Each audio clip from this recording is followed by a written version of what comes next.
दीदी प्लीज जरा मुझे कुछ रुपए तो देना। क्यों चिंटू, इन रुपयों का तुम क्या करोगे? बताओ तो सही, क्या खरीदना है तुम्हें? मुझे अपने लिए कुछ भी नहीं खरीदना दीदी। तो फिर रुपए किस लिए चाहिए? वो मेरे दोस्त बता रहे थे कि एक लॉटरी का टिकट खरीदो और इनाम में एक घर पाओ। हे मेरे भगवान, अब समझ में आया कि तुम्हें अचानक क्या हो गया है। क्यों दीदी? अरे भैया, इस लॉटरी वॉटरी के चक्कर में तुम कभी मत आना। इस टिकट के बारे में तुम जानते ही कितना हो। अरे दीदी, मेरे पास पूरी जानकारी है। इस लॉटरी का नाम 6/49 है। यदि मुझे एक विशेष क्रम में लगे हुए 1 से 49 के बीच कोई 6 नंबर मिल जाएंगे तो मैं जैकपॉट जीत जाऊंगा और हमें रहने के लिए एक प्यारा सा घर मिल जाएगा। तो तुम्हें लगता है कि जैकपॉट जीतना इतना सरल है? अरे भैया, 1 से 49 तक विभिन्न नंबर 6 के सेट में कुल 13,983,816 तरीके से अरेंज हो सकते हैं। और भैया, यदि तुम लॉटरी का टिकट रोज खरीदोगे तो भी 13,983,816 दिन में कम से कम एक बार, या फिर हम यूँ कहें कि 38,285 साल में एक बार तुम जैकपॉट जीत सकते हो। और ये भी केवल संभावना ही है। अच्छा दीदी, क्या ये सच है? मुझे तो बहुत बड़ी गलतफहमी हो गई थी। अगर आप न समझाती तो मैं तो पैसों का मिसयूज कर देता। अरे ऐसे कैसे करते भैया, मैं हूँ ना तुम्हें सही रास्ता बताने के लिए। और फिर तुम्हें मालूम है, ये लॉटरी एक तरीके का जुआ है और इस जुए का सबसे बड़ा भाग इस लॉटरी का काम चलाने वाली संस्थाएं ही जीतती हैं। वो कैसे दीदी? अरे भैया, ये संस्थाएं अपने पास आधे से ज्यादा धन रखती हैं और शेष राशि में से जैकपॉट और बाकी छोटे छोटे इनाम दे देती हैं। तो दीदी, असली विनर तो संस्था हो गई जो लॉटरी चला रही है। अब तुम ठीक समझे। तो अब तुम अपने दोस्तों को भी अच्छे से समझा देना कि लॉटरी असल में इन लोगों के लिए टैक्स है जो प्रायिकता को नहीं समझते। यानी lottery equal to tax for people who do not understand probability. ये प्रायिकता क्या है दीदी? देखो चिंटू, तुम रोजमर्रा की जिंदगी में कुछ इस तरीके के वाक्य तो सुनते रहे होगे, जैसे कि इस प्रतियोगिता में रमा के प्रथम आने की संभावना सबसे अधिक है, या फिर पेट्रोल की कीमत बढ़ने का संयोग काफी अधिक है, या संभवतः आज वर्षा होगी, या फिर ट्रेन संभवतः लेट है, या संभवतः भारतीय क्रिकेट टीम अगला विश्व कप जीत जाएगी। इन सभी कथनों में एक अनिश्चितता है। हाँ दीदी, ये कहना कठिन है कि कथन ठीक होगा या नहीं। हाँ, ये तो बात है। लेकिन चिंटू, क्या तुम बता सकते हो इस प्रकार की अनिश्चितताओं को हम कैसे माप सकते हैं? मापना? वो भी अनिश्चितता को, अनसर्टेनिटी को कौन माप सकता है दीदी? अनसर्टेनिटी को भी मापा जा सकता है। हम प्रायिकता यानी प्रोबेबिलिटी की सहायता से इस प्रकार की अनिश्चितता को संख्यात्मक रूप में माप सकते हैं। चलो, मैं तुम्हें प्रायिकता के बारे में विस्तार से बताती हूँ। देखो भैया, एक प्रसिद्ध कथन है, अनिश्चितता और प्रत्याशा में ही जीवन का सुख है। Uncertainty and expectation are the joys of life. ये अधिकतर अनुभव किया गया है कि जीवन के प्रत्येक क्षेत्र में भावी अनिश्चितताओं के मध्य मनुष्य को अनेक निर्णय लेने पड़ते हैं। अनिश्चित घटनाओं के प्रति अपना अनुमान हम संभाव्यता या प्रायिकता यानी प्रोबेबिलिटी के रूप में व्यक्त करते हैं। देखो भैया, प्रायिकता की संकल्पना का विकास एक आश्चर्यजनक ढंग से हुआ था। इसका पूरा श्रेय 17वीं शताब्दी के जुआरियों को है। ये क्या बात कर रही हो दीदी? अरे घबराओ नहीं, ये बात बिल्कुल सच है। जुआ खेलने में विभिन्न घटनाओं के घटित होने की संभावना अनिश्चित बनी रहती है। जैसे कि किसी सिक्के के उछाले जाने पर इसका शीश यानी हेड और पाश यानी टेल की ओर गिरना, किसी डाई के उछाले जाने पर किसी खास अंक का आना तथा ताश की गड्डी में से किसी विशेष पत्ते के आने की संभावना भी अनिश्चित है। जानते हो, 17वीं शताब्दी के एक सुप्रसिद्ध फ्रांसीसी दार्शनिक और गणितज्ञ ब्लेज पास्कल को इन समस्याओं को हल करने में काफी रुचि पैदा हो गई और उन्होंने एक अन्य फ्रांसीसी गणितज्ञ पियर दी फर्मा के साथ मिलकर अपनी संपूर्ण शक्ति इन समस्याओं को हल करने में लगानी शुरू कर दी और फलस्वरूप संभाव्यता के सिद्धांत फूटने लगे। बाद में इसे जेम्स बर्नौली, रोनाल्ड ए फिशर, टॉमस बेयर्स, ए मार्कोव आदि ने पूरा किया। भैया, संभाव्यता के सिद्धांत केवल उसके जन्मदाताओं के लिए ही रुचि का विषय नहीं रहे, बल्कि आर्थिक क्रियाओं को संपन्न करने वाले उन सभी व्यक्तियों के लिए भी उतने ही महत्वपूर्ण हैं, जिनकी सफलता सही निर्णयों पर आधारित होती है। इसका अर्थ ये हुआ कि जुए के खेल से प्रारंभ होकर संभाव्यता का नियम गणित एवं सांख्यिकी के मध्य एक कड़ी बन गया। परंतु ये तो बताओ दीदी कि प्रायिकता का दैनिक जीवन में क्या उपयोग है और इसके बारे में पढ़ने से क्या लाभ है? बहुत अच्छा प्रश्न है। तो पहला तो ये कि इस टॉपिक यानी प्रायिकता का चयन विद्यार्थियों के मस्तिष्क के विकास के लिए है और दूसरा, संभाव्यता के नियम का प्रयोग किसी भी ऐसे परिणाम परीक्षण के विश्लेषण में किया जा सकता है जिसके परिणाम किसी संभावना यानी चांस पर आधारित होते हैं, जैसे कि सभी प्राकृतिक नियम, सामाजिक एवं भौतिक विज्ञानों के अनुमानित नियमों का विश्लेषण संभाव्यता नियम द्वारा संभव है। और इसके साथ साथ प्रायिकता का प्रयोग भौतिक विज्ञान, वाणिज्य, आयुर्विज्ञान, मौसम का पूर्वानुमान, संगीत, चिकित्सा पद्धति के नित नए इलाज में रिस्क की संभावना के पूर्वानुमान आदि क्षेत्रों में हो रहा है। और हाँ, सबसे महत्वपूर्ण बात, प्रायिकता का ज्ञान हमें आने वाले समय में होने वाली घटनाओं के बारे में सचेत करता है। समझ गया दीदी। प्रायिकता के सिद्धांत का उपयोग उन सभी क्षेत्रों में किया जाता है जिनमें भविष्य के संबंध में निर्णय लेने होते हैं। ठीक है न दीदी? हाँ, बिल्कुल ठीक। दीदी, इसका मतलब तो ये हुआ कि बीमा कंपनियां भी प्रायिकता के सिद्धांत पर कार्य करती हैं। तुमने बिल्कुल ठीक समझा भैया। विभिन्न बीमा कंपनियां प्रायिकता के सिद्धांत से ही मृत्यु सारಣಿयां बनाती हैं और ये ज्ञात करती हैं कि किस आयु वर्ग के मनुष्य के कितने वर्ष और जीवित रहने की संभावना है। प्रायिकता के सिद्धांत में हम ऐसी घटनाओं का अध्ययन करते हैं जो किसी प्रयोग के परिणाम होते हैं। प्रयोग यानी प्रैक्टिकल दीदी? यहाँ प्रयोग का अर्थ एक ऐसे कार्य से है जो कि कुछ स्पष्ट सुपरिभाषित परिणाम उत्पन्न करता है।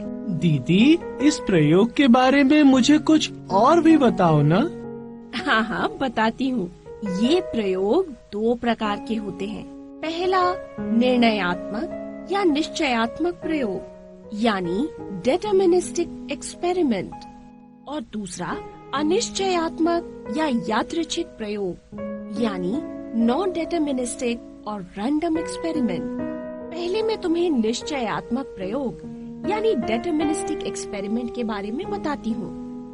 इस प्रकार के प्रयोग को यदि हम एक जैसी यानी समान परिस्थिति में दोहराएं तो हर बार एक ही परिणाम प्राप्त होता है। किसी और उदाहरण से समझाओ ना दीदी।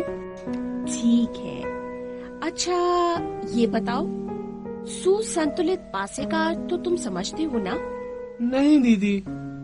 अच्छा, कोई बात नहीं, मैं बताती हूँ। सुसंतुलित पासे का अर्थ है कि पासे का कोई भी फलक घटना पर अपना प्रभाव नहीं डाल सकता, यानी सभी फलक एक समान प्रभावी फलक हैं, अर्थात पासे को उछालने पर कोई कारण ऐसा ना हो कि कोई एक फलक अन्य फलकों की तुलना में कम या ज्यादा बार आ सके। अब यदि मैं किसी सुसंतुलित पासे के सभी फलकों पर एक ही संख्या मान लो 7 लिख दूं, तो पासे को हर बार उछालने पर निश्चित रूप से एक ही परिणाम प्राप्त होगा, और यही निश्चयात्मक प्रयोग यानी डिटरमिनिस्टिक एक्सपेरिमेंट है। समझे? जी दीदी। चलो, तो अब मैं तुम्हें अनिश्चयात्मक प्रयोग यानी नॉन डिटरमिनिस्टिक एक्सपेरिमेंट के बारे में बताती हूँ। ऐसे प्रयोग जिनको समान परिस्थितियों में दोहराए जाने पर भी हर बार एक जैसा परिणाम नहीं प्राप्त होता, यादृच्छिक प्रयोग या अनिश्चयात्मक प्रयोग कहलाता है। दीदी, यदि एक सिक्के को मैं उछालूं तो 2 संभावनाएं होंगी, या तो चित यानी हेड आएगा या पट यानी टेल आएगा। बात तो तुम्हारी बिल्कुल ठीक है भैया, लेकिन इन दोनों में से कौन सा परिणाम प्राप्त होगा ये नहीं बताया जा सकता, और इसीलिए सिक्के का उछालना एक अनिश्चयात्मक प्रयोग यानी नॉन डिटरमिनिस्टिक एक्सपेरिमेंट है। और हाँ, ये याद रखना, किसी घटना ई की सैद्धांतिक प्रायिकता यानी थ्योरेटिकल प्रोबेबिलिटी, जिसे परंपरागत प्रायिकता यानी क्लासिकल प्रोबेबिलिटी भी कहा जाता है, पीई इस तरीके से परिभाषित की जा सकती है। पीई बराबर ई के अनुकूल परिणामों की संख्या बटा प्रयोग के सभी संभव परिणामों की संख्या। दीदी, इतने भारी भारी शब्द, ये सैद्धांतिक प्रायिकता क्या है? प्लीज ये भी बताओ ना दीदी। ये 2 प्रकार की प्रायिकता होती है। पहली प्रायोगिक या आनुभाविक प्रायिकता, जो वास्तविक प्रयोग के अनुभव से प्राप्त होती है, और दूसरी सैद्धांतिक प्रायिकता, जो सैद्धांतिक रूप से सूत्र से संबंधित परिणाम रखने पर प्राप्त होती है। समझ आया? हाँ, समझ गया दीदी। अब मैं प्रायिकता के बारे में किसी को भी समझा सकता हूँ। अरे वाह, क्या बात है। अच्छा चलो, मुझे ही समझाओ तो जरा। दीदी, यदि एक सिक्के को मैं उछालूं तो या तो चित यानी हेड आएगा या पट यानी टेल आएगा। और दीदी, यहाँ केवल 2 संभावी परिणाम हैं, जिनमें से केवल एक ही चित आने के अनुकूल है। इसीलिए सिक्के के एक बार की उछाल में चित प्राप्त करने की प्रायिकता है P ब्रैकेट में E होगी E के अनुकूल परिणामों की संख्या बटा प्रयोग के सभी संभव परिणामों की संख्या, अर्थात 1/2, तथा इसी प्रकार चित न प्राप्त करने की प्रायिकता होगी 1/2, यानी पट प्राप्त करने की प्रायिकता भी हुई 1/2। अरे वाह, तुमने तो बिल्कुल ठीक समझा। लेकिन एक बात यहाँ पर और भी समझ लो, यदि किसी घटना के होने की प्रायिकता पीई है, तो घटना ना होने की प्रायिकता पीई बार होगी 1/PE के। घटना ई बार ई की पूरक यानी कॉम्प्लीमेंट घटना कहलाती है, और इस प्रकार ई तथा ई बार परस्पर पूरक घटनाएं हैं। ठीक दीदी, तो यहाँ सिक्का उछालने पर चित आने की प्रायिकता पीई है 1/2 तथा चित न प्राप्त करने की प्रायिकता पीई बार बराबर है 1/2, यानी पीई बराबर है पीई बार के। हाँ, और भैया, किसी प्रयोग की वो घटना जिसका केवल एक ही परिणाम हो, प्रारंभिक घटना यानी एलिमेंट्री इवेंट कहलाती है। इसीलिए यहाँ पीई बराबर 1/2 तथा पीई बार बराबर 1/2 प्रारंभिक घटनाएं हैं। अच्छा, समझ गया। किसी प्रयोग की वो घटना जिसका केवल एक ही परिणाम हो प्रारंभिक घटना कहलाती है। हाँ, बिल्कुल ठीक समझे। क्या तुम मुझे प्रारंभिक घटना का कोई अच्छा सा उदाहरण बता सकते हो? क्यों नहीं दीदी। यदि मेरे थैले में एक ही साइज की एक पीली, एक नीली तथा एक सफेद गेंद है, तो बिना देखे थैले में से किसी एक रंग की गेंद निकालने की प्रायिकता पीई होगी ई के अनुकूल परिणामों की संख्या बटा प्रयोग के सभी संभव परिणामों की संख्या। तो प्रायिकता पीई बराबर हुई 1/3 के। ठीक है ना दीदी?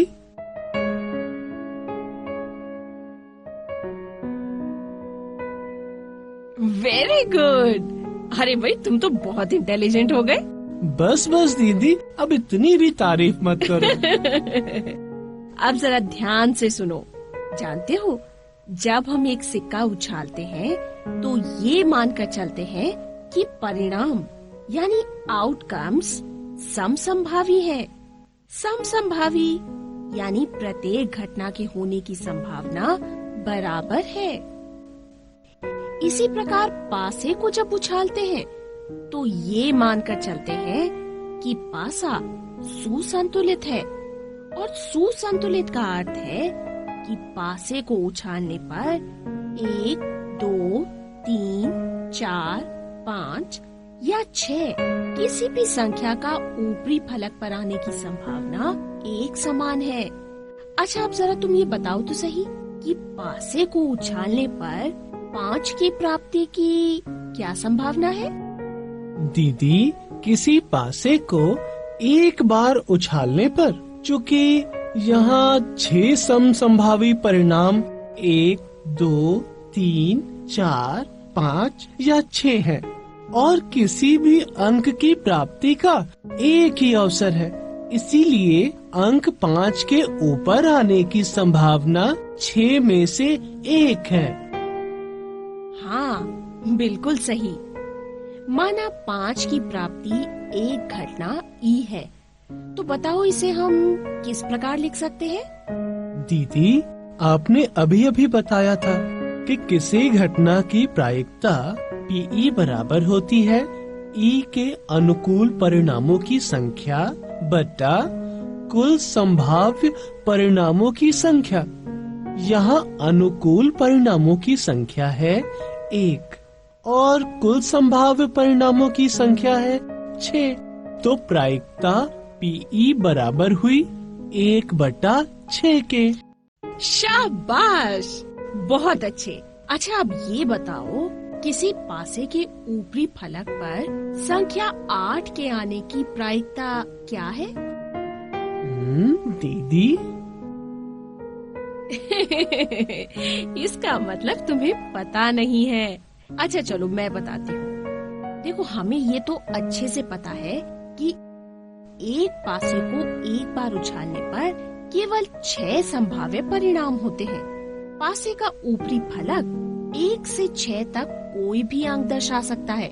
अब चूंकि पासे के किसी भी फलक पर 8 अंकित ही नहीं है, इसलिए हमें संख्या 8 कभी भी प्राप्त नहीं होगी। यानी दीदी, संख्या 8 की प्राप्ति असंभव है। हाँ, और ऐसी घटना को हम असंभव घटना यानी इम्पॉसिबल इवेंट कहते हैं। तो दीदी, इसकी प्रायिकता होगी पीई बराबर ई के अनुकूल परिणामों की संख्या बटा कुल संभाव्य परिणामों की संख्या, अर्थात पी पासे के एक उछाल में 8 की प्राप्ति बराबर 0/6 यानी 0। हाँ, देखा, और इसीलिए असंभव घटना की प्रायिकता 0 होती है।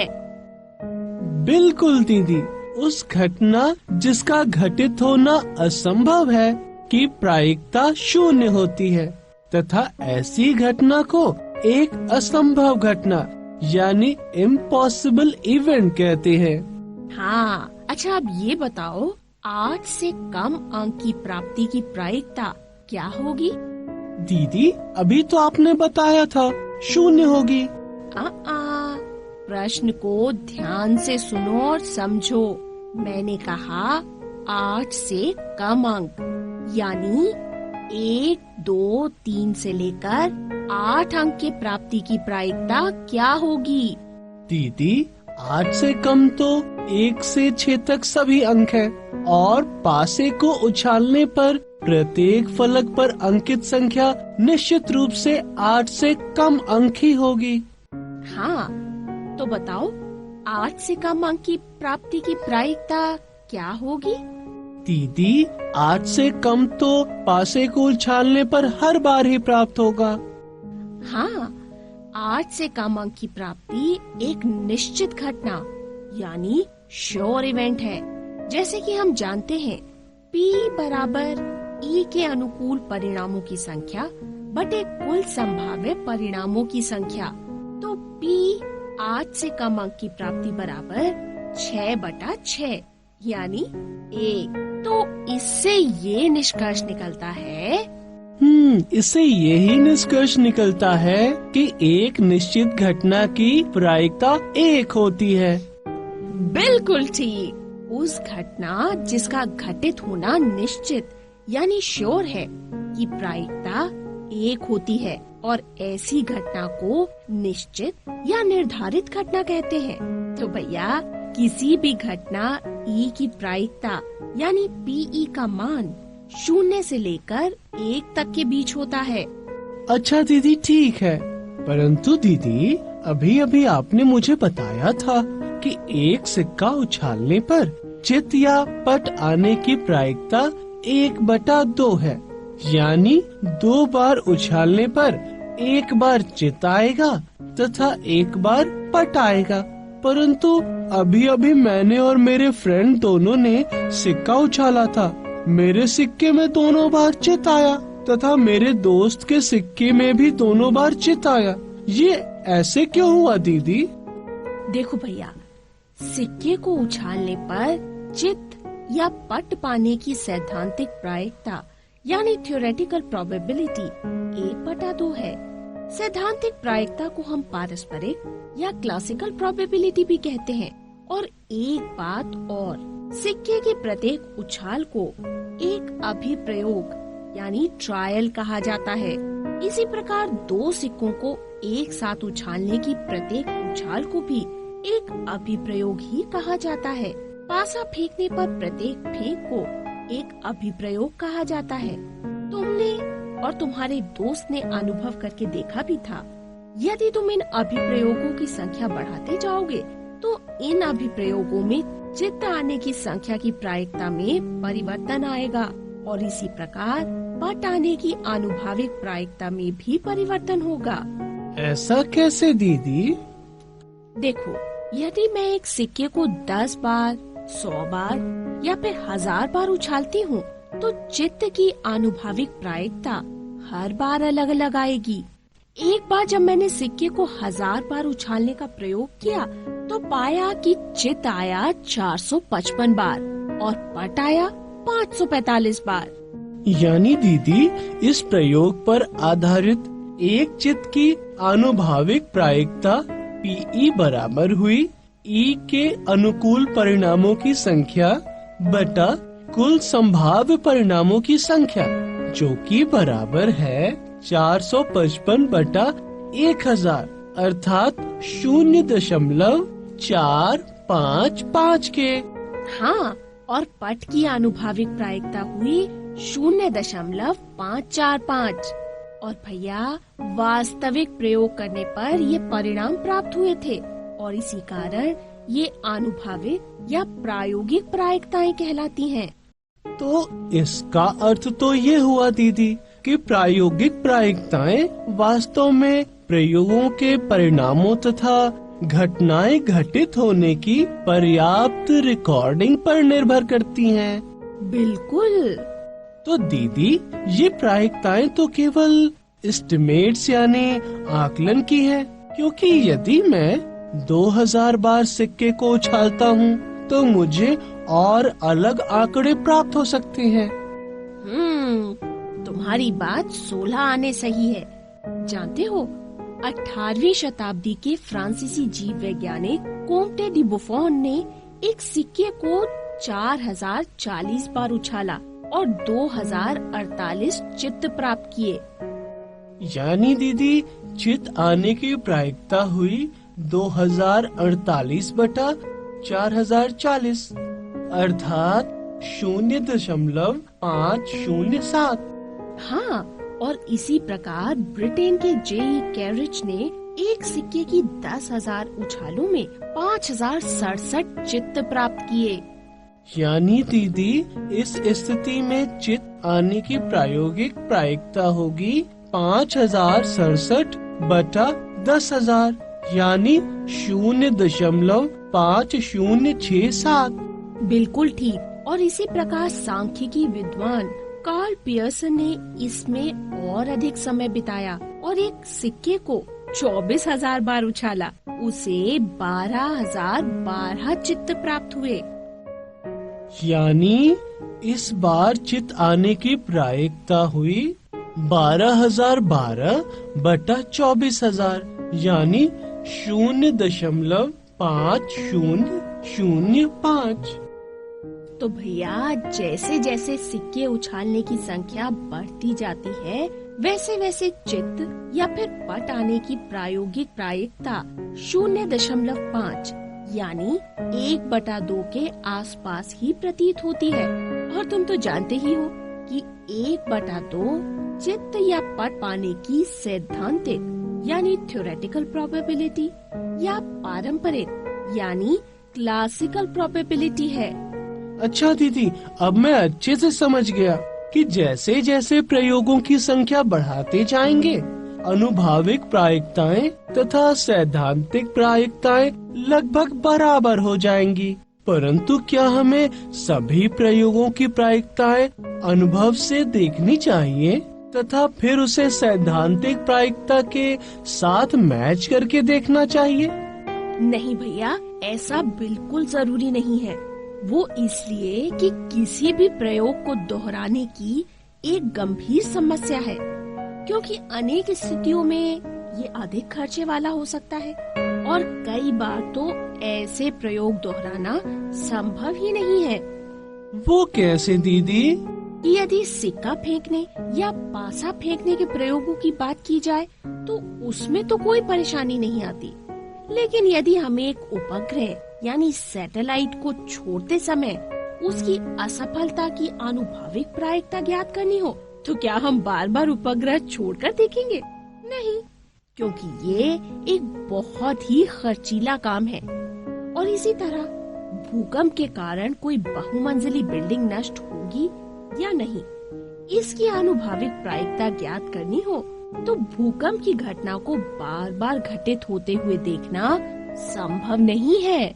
तो दीदी, निष्कर्ष यही निकला कि ऐसे प्रयोगों में जहां हम कुछ कल्पनाओं को सही मानने को तैयार हो जाएं, तो हम प्रयोग दोहराने से बच सकते हैं, क्योंकि ये कल्पनाएं सैद्धांतिक प्रायिकता प्राप्त करने में हमारी सहायता करती हैं।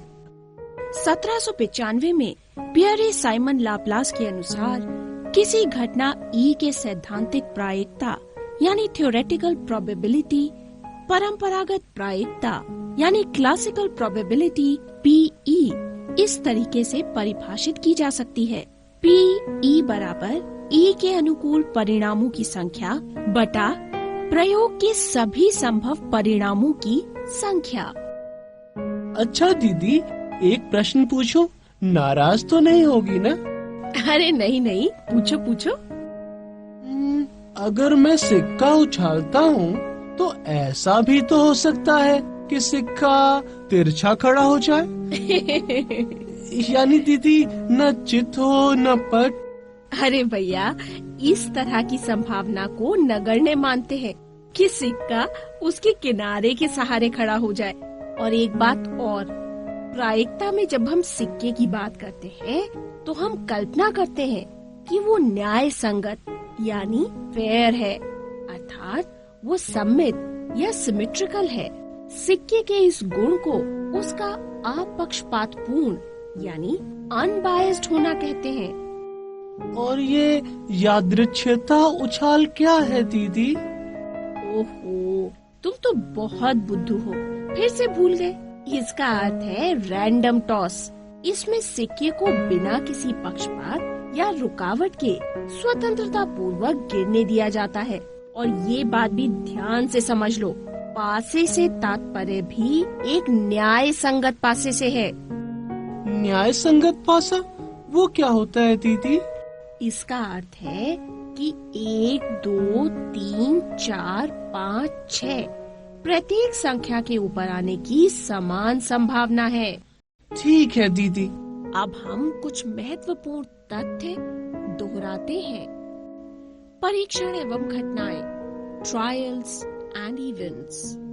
किसी पक्षपात रहित सिक्के यानी अनबायस्ड कॉइन को उछालना परीक्षण यानी ट्रायल यानी प्रयोग कहलाता है। और पाश यानी टेल या शीश यानी हेड का आना इवेंट्स कहलाता है। अर्थात सिक्के का उछालना एक परीक्षण है तथा इसके दो विभिन्न परिणाम यानी शीश अथवा पाश का आना घटनाएं हैं। इसी प्रकार यदि एक डाई को फेंका जाए तब इसका फेंका जाना एक परीक्षण है तथा इस पर अंकित 1, 2, 3, 4, 5 और 6 में से किसी एक का ऊपर आना विभिन्न इवेंट या घटना है। प्रायिकता अनिश्चितता की संख्यात्मक माप है। यादृच्छिक परीक्षण यानी रैंडम ट्रायल कोई क्रिया जो निश्चित निष्कर्ष से संबंध हो यादृच्छिक यानी रैंडम परीक्षण कहलाता है। एक घटना ई की प्रायिकता को पी ई से दर्शाते हैं और उसकी निम्न सूत्र से गणना करते हैं। पी ई बराबर ई के अनुकूल परिणामों की संख्या बटा प्रयोग के संभव परिणामों की संख्या। निश्चित घटना, जिन घटनाओं की प्रायिकता 1 होती है उन्हें निश्चित घटनाएं कहते हैं, जैसे कि सूर्य का पूर्व से उदय होना। असंभव घटना, जिन घटनाओं की प्रायिकता 0 होती है उन्हें असंभव घटनाएं कहते हैं, जैसे कि एक पासा उछालने पर 7 का प्राप्त होना। एक घटना की प्रायिकता कभी भी ऋणात्मक नहीं हो सकती।